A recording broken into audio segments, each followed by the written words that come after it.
नमस्कार। प्रादेशिक समाचार के साथ मैं पूनम किरकेट्टा।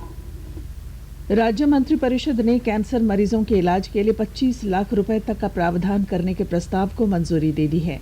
मुख्यमंत्री हेमंत सोरेन की अध्यक्षता में मंत्रिपरिषद की हुई बैठक में मुख्यमंत्री शिक्षा प्रोत्साहन योजना और एकलव्य प्रशिक्षण योजना की मार्गदर्शिका के प्रस्ताव को भी स्वीकृति दे दी गई।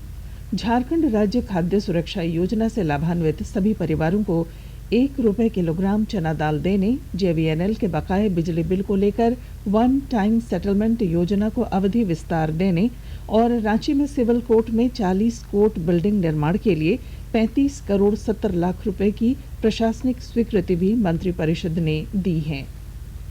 झारखंड के 721 अस्पताल आयुष्मान भारत योजना के लिए सूचीबद्ध हैं। इनमें 280 सरकारी और 441 निजी अस्पताल हैं। रांची के सांसद संजय सेठ द्वारा कल लोकसभा में पूछे गए सवाल पर केंद्रीय स्वास्थ्य राज्य मंत्री SP सिंह बघेल ने यह जानकारी दी। जगन्नाथ महतो के निधन से खाली डुमरी विधानसभा सीट पर उपचुनाव के लिए 5 सितंबर को मतदान होना है। इसके लिए नामांकन प्रक्रिया शुरू हो गई है। मंत्री बेबी देवी झारखंड मुक्ति मोर्चा झामुमो उम्मीदवार के रूप में 17 अगस्त को नामांकन पत्र दाखिल करेंगी। जम्मू कश्मीर के पुलवामा स्थित अवंतीपुरा में आज सवेरे आतंकियों के साथ मुठभेड़ में झारखंड के रहने वाले जवान अजय कुमार राय शहीद हो गए। वे मूल रूप से गिरिडीह के देवरी थाना क्षेत्र स्थित ढेंगाडीह के रहने वाले थे और वर्तमान में उनके परिजन गिरिडीह शहर के पटेल नगर में रह रहे थे। उनके शहीद होने की सूचना मिलने के बाद पूरे मोहल्ले में मातम का माहौल है। गौरतलब है कि CRPF के अजय कुमार राय की हाल ही में अमरनाथ में तैनाती हुई थी।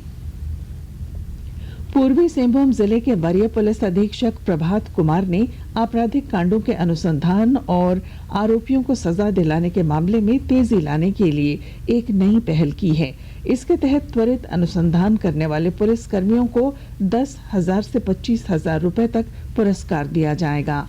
SSP ने बताया कि 42 ऐसे कांडों की सूची तैयार कर ली गई है, जिसका उद्भेदन 1 महीने में करने का निर्देश पुलिस पदाधिकारियों को दिया गया है। कोडरमा जिले में मेरी माटी मेरा देश कार्यक्रम को लेकर नगर परिषद द्वारा जोर शोर से तैयारियां की जा रही हैं।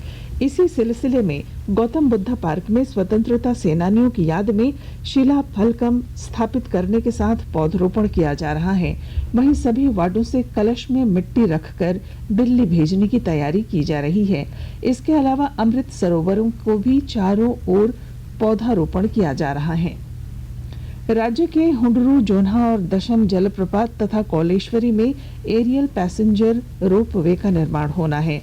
इस सिलसिले में पर्यटन निदेशालय और राइट्स के बीच एक समझौता हुआ है।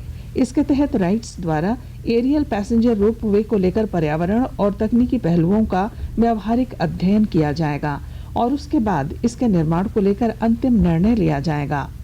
झारखंड में पर्यटन को बढ़ावा देने की दिशा में यह कदम उठाया जा रहा है।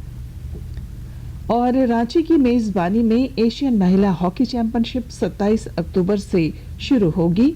एस्ट्रोटर्फ स्टेडियम मोरहाबादी में 5 नवंबर तक आयोजित होने वाली इस चैंपियनशिप में 10 देशों की टीमें भाग लेंगी।